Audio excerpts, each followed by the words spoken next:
இந்த மாதம் மயில் ஜூலை 2011 ரொம்ப சிறப்பாக வந்திருக்கு. நிறைய விஷயங்கள் இருக்குது இந்த மாதத்தில்.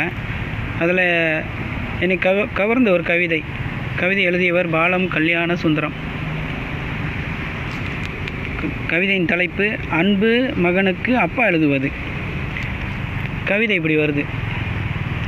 வசதியாகத்தான் இருக்கிறது மகனே, வசதியாகத்தான் இருக்கிறது மகனே, நீ கொண்டு வந்து சேர்த்த இந்த முதியோர் இல்லம். வசதியாகத்தான் இருக்கிறது மகனே, நீ கொண்டு வந்து சேர்த்த முதியோர் இல்லம். பொறுப்பாய் என்னை ஒப்படைத்து விட்டு சலனமின்றி நீ வெளியேறிய போது, முன்பு நானும் இதுபோல் உன்னை வகுப்பறையில் விட்டுவிட்டு என் முதுகுக்கு பின்னால் நீ கதற கதற கண்ணீரை மறைத்தபடி புறப்பட்ட காட்சி ஞாபகத்தில் எழுகிறது.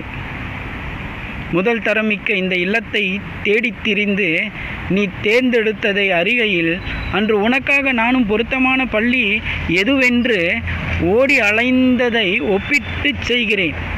ஒப்பீடு செய்கிறேன். இதுவரையில் ஒரு முறையேனும் முகம் பார்க்க நீ வராமல் போனாலும் என் பராமரிப்பிற்காக மாத தொகையை மறக்காமல் அனுப்பி வைப்பதற்காக மனம் மகிழ்ச்சி அடைகிறது.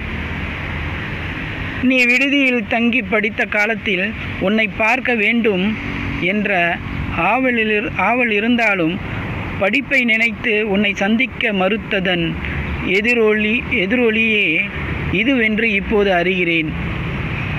இளம் வயதினில் நீ சிறுக சிறுக சேமித்த அனுபவத்தை என் முதுமை பருவத்தில் மொத்தமாக எனக்கே செலவு செய்கிறாய்.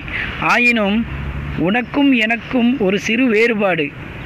நான் கற்றுக் கொடுத்தேன் உனக்கு, வாழ்க்கை இதுதான் என்று நீ கற்றுக் கொடுக்கிறாய் எனக்கு, உறவுகள் இதுதான் என்று. அன்பு மகனுக்கு அப்பா எழுதுவது. அருமையான கவிதை.